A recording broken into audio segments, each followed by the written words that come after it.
Welcome back to White Shadows. I just finished Chapter 1, which is called Plague Birds. Apparently, my character is at the bottom rung of some horrific dystopian society. We just played through this highly metaphorical puzzle that just showed me that I am at the bottom rung of the society. I am a plague bird. Or that's what they call me. It seems like that's a slur that they use to demean my people. So we're starting in Chapter 2 now. I have no idea what to expect. This game is very atmospheric. It's got this extremely dark vibe to it. Not dark, like literally dark, though it is that. But, oh, gosh, okay, let's make sure I know how that works. Just scoot right past that.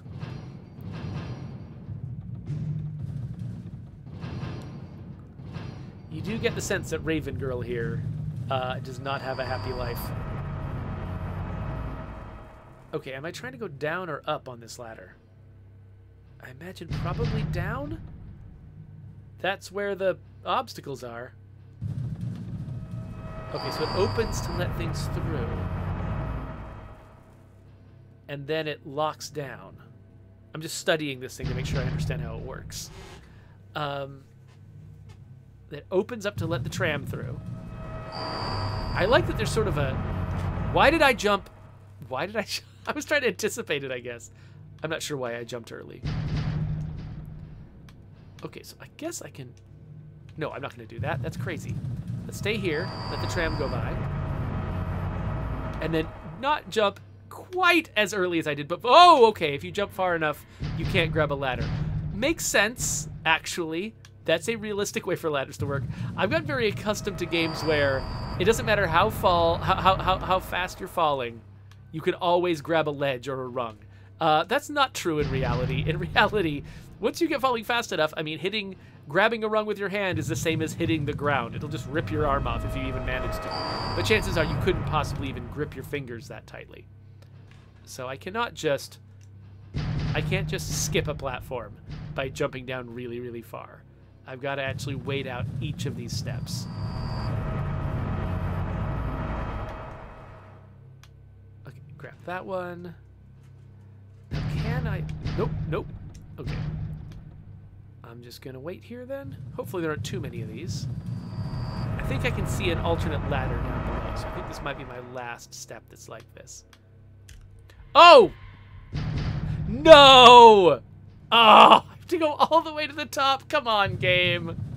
I was just being a little bit ambitious with where I grabbed the ladder. Just a little bit. You know, I mean, and we've got these, like, things that are going to chomp me. Of course I'm trying to fall as far as I can. I don't want to get chomped. La Coalition asks, why would that thing get closed? I think it's to keep people from traveling illicitly. I think that they want people, like only the paid customers of this tram, to be able to use this route. And they want people like me to be dissuaded. And so they make it, they block this stuff off when it's not actually being used by the tram.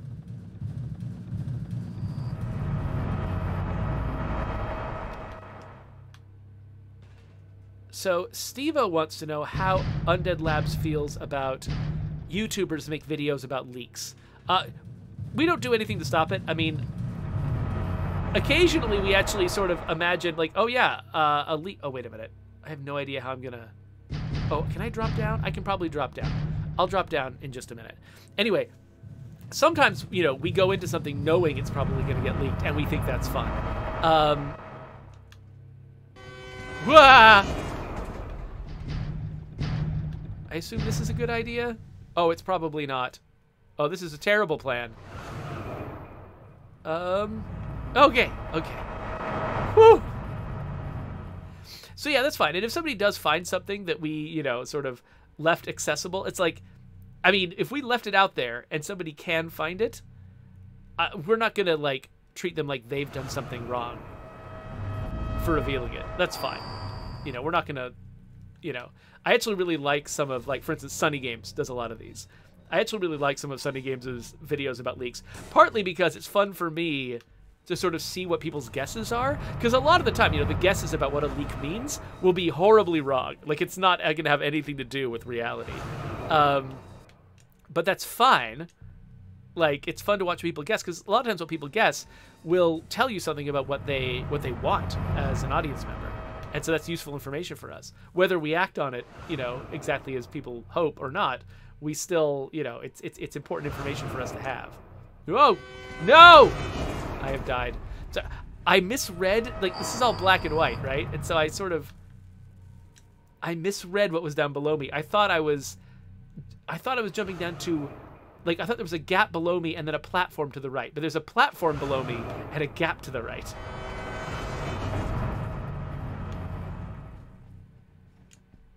Okay. I didn't actually know where I was going, but I guess that worked. I am a raven? I bring the plague. I am a raven. I bring the plague. This game is so horrific. Like, it's really representing this feeling of being ostracized, scapegoated, and blamed for things. Like, it really does kind of evoke a lot of pretty harsh experiences. Okay, let's pop up this manhole cover and drop in. Or let's not do that, because apparently that kills you. I don't know, that seemed like a thing I should do. Maybe... Is there some... Oh, okay. I can land on a train. What? What is this soundtrack?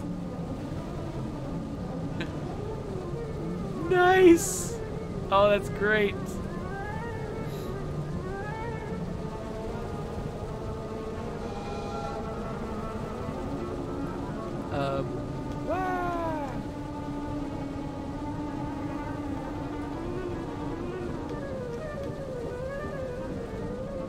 Okay. Sorry, I'm not reading your chats right now. It seems like I need to pay attention. Alright, you gotta crouch down. Oh, this classic soundtrack.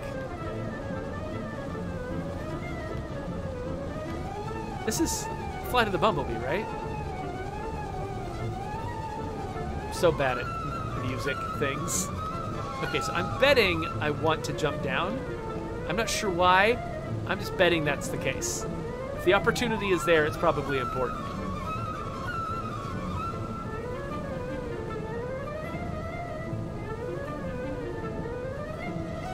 So yeah, Dr. Leckenstein is trying to guess, like, how big this bird actually is. Am I like ostrich-sized? Am I, you know, like a little tiny raven? Like, it's so hard, like, when there are no humans in a game. It's, oh crap, oh crap, oh crap, oh crap, oh crap, oh crap, no, no, no, no, no, no, no, no. How long is this freaking train? Okay. No! Okay. Come on, you couldn't have given me a second? What am I doing? That's not how this works. You wait for the train, you idiot. Alright. Alright,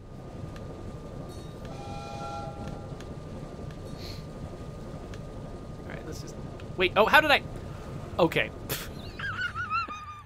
I meant to drop down onto that train, but instead, I hung up on geometry. Okay, let's try this again. Straight down onto the train. Here we go. And next time, I'll be ready to jump off the back of the train when it's important to. It kind of sucked that I didn't really have a way. I mean, do I have a way to run faster? None of my, like, trigger buttons are letting me run faster. Yeah, it kind of felt like crap that I couldn't, like, when I thought I needed to ride at the front of the train, the fact that once I saw the obstacle, I couldn't run to the back of the train fast enough to do what I was supposed to do. I didn't love that. That didn't feel good.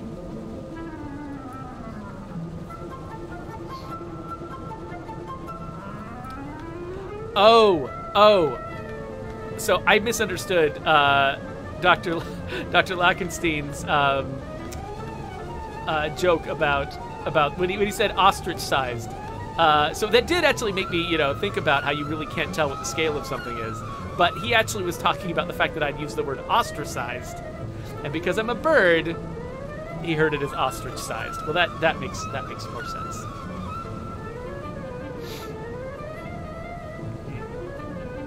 Okay, so I am gonna need to jump over this stuff, and so I'm gonna try to stand more in the middle of the train. I think I'm gonna lose some train space as I'm jumping over these guys. Okay, so this one's going in a hole, so I need to run over here. Okay, the train is so long. All right, we'll jump off the back, land on this one. I'm really hoping they don't make me do that again. This whole thing feels like they don't really do checkpoints in the middle of a train thing. Oh, gosh, okay. Ah, duck! Like, if I screw this up, am I going to go all the way back to the beginning? Because that will be a sad time for me.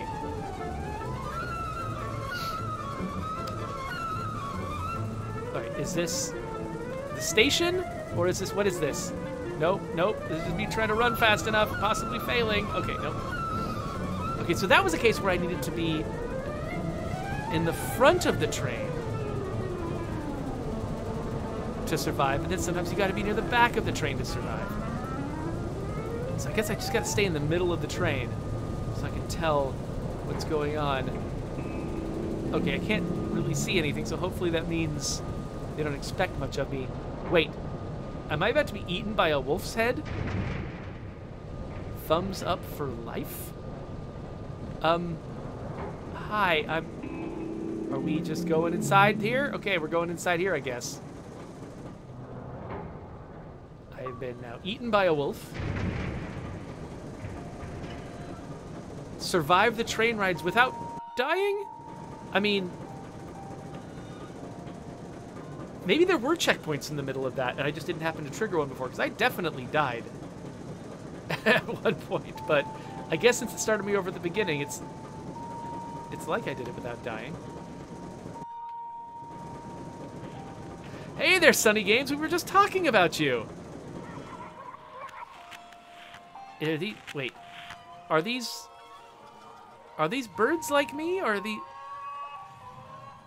they actual birds, or are they like pigs? Are these pigs dressed like birds? They've got the bodies of pigs, but they have bird heads on.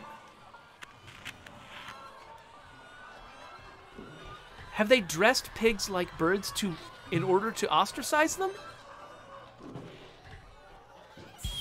Oh. All right, so don't want to go over there unless I figure out a way to survive. So yeah, Sunday Games, we were just talking about, like, Steve-O asked if we, how Undead Labs feels about people making theory videos based on leaks. And I said that they're fine, and I actually really enjoy watching Sunny's. So there you go. So is there something I can do? Like, can I bother a pig? And oh wait, so that, okay, there's a bunch of, okay. So I could probably hide with some pigs. I'm betting if I go over there, I'm gonna get lasered. Let's just see. Lasered! Okay, yeah. So I need to wait and watch for a group of pigs to leave the... Oh, yeah, I can see them moving. Okay, so you need to wait for some pigs to leave the herd. Is it a herd of pigs? I need to walk with them in their shadow. This reminds me a lot of having to keep pace with, like, the sort of marching humans inside.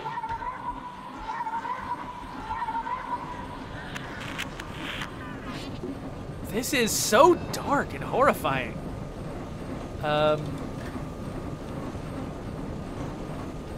I really didn't expect them to be able to make me so distressed about the fates of a bunch of cartoon animals. But they have succeeded in that. Okay, so I'm on this thing. I'm not sure why.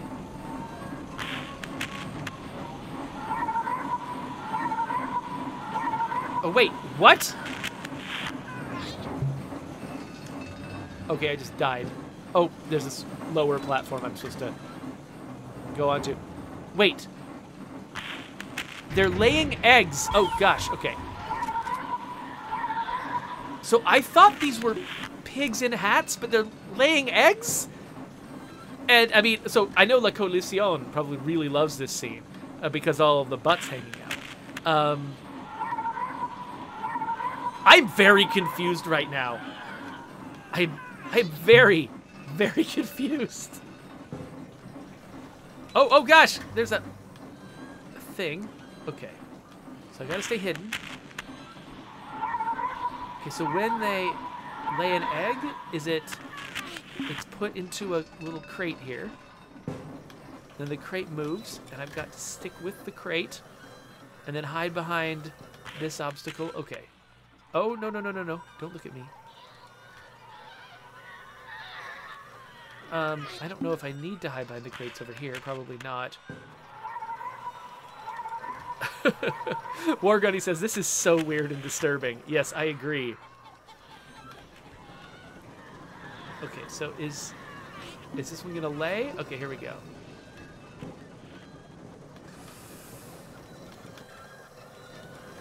Staying in this shadow is actually... Whoa, with all the bloom and everything, it's like, it feels a little bit indistinct, and it's kind of hard to be sure I'm doing it right. Okay, so it's looking away for a second. And now it's looking back there, and maybe I can escape. So this is one of those, like... I think I'd probably call this like a... Oh, let's get behind a pig. Nope, that's not behind a pig. Okay. We'll try that again. I thought that maybe if I got down to the same level as the other characters, that would mean I would blend in behind them, but no, I think I need to stay behind this obstacle here. And then... Do I have time to... No, I don't. Okay, yes I do. Cool. Where am I? I'm lost now. Oh, here I am. What? And there's like a pig stuffed in a hole over there. Like, what? What is... Oh my gosh! What am I doing?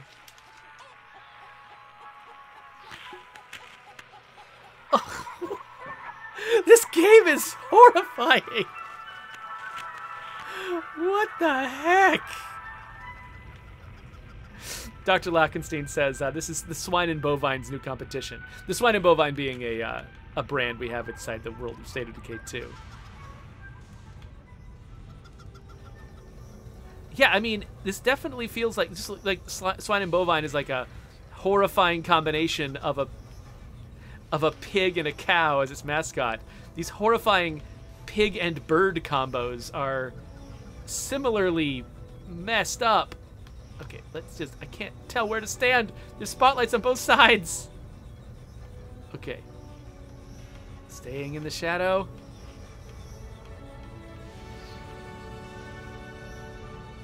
So I can tell, I think, why this game is called White Shadows. Because... I mean, there's probably a lot of good reasons to call it that, but some of the metaphorical, but like okay, let's try that again. Like in this game, the darkness is safety and bright lights are the scary thing. That's where the sort of the real sort of metaphorical darkness lies. It's in the bright spotlights that are glaring at you and judging you. Okay, so this time let's definitely stay solidly in the shadow of the egg cart. Even though I'm scared of the next spotlight, I still have to stay in that shadow. But now that we're switching, I've got to get in the shadow from this direction. Oh, they're really, I mean, there are games that use light and shadow this way, where the shadows are just sort of like, I don't know, they feel like almost like marked out parts of the level, you know? that they're very static, but like you're really having to think about how having multiple lights on a target changes its shadow, and you've got to like dynamically work within that. That's implementing that must actually have been an interesting challenge, come to think of it.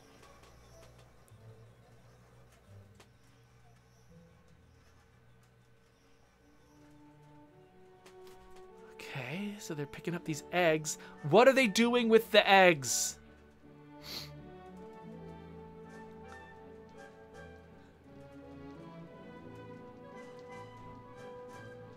Let's see here. Drop down. Okay.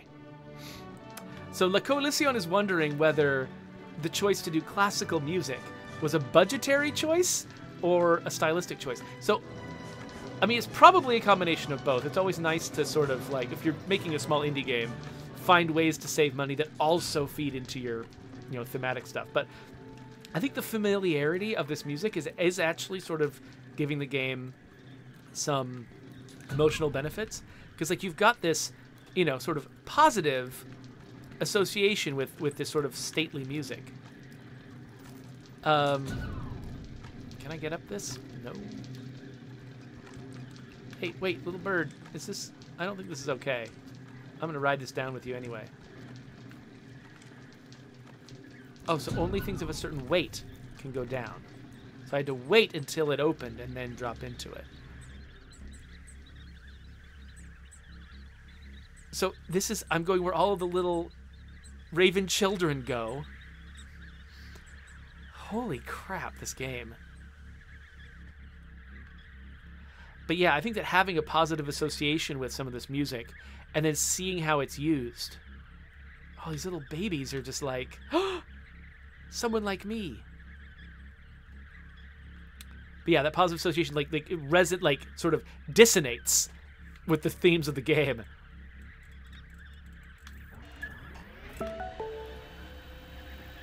In a way that sort of is pretty effective. Okay, what happens if I get off of this? Oh, they're getting ground up. Are they getting ground up? Okay, that's a problem. Here's another problem.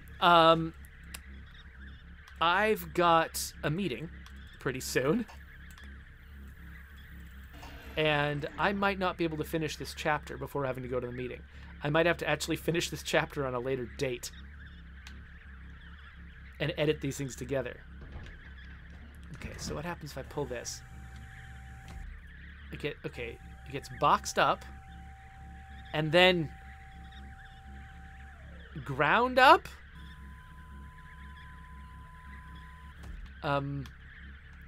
Okay, so what happens if... So the birds want to be around me. And this comes up fast enough that I can't pull the lever and be in there. This feels like it's going to be another puzzle like that last one where, like, I'm missing something. So this is the Battery Maker 2000. So it seems like... It seems like light in this world comes from the birds. So I've got to run them over and then capture them. This is dark! And then, can I do something here? It's grinding them into batteries. Yes, I did!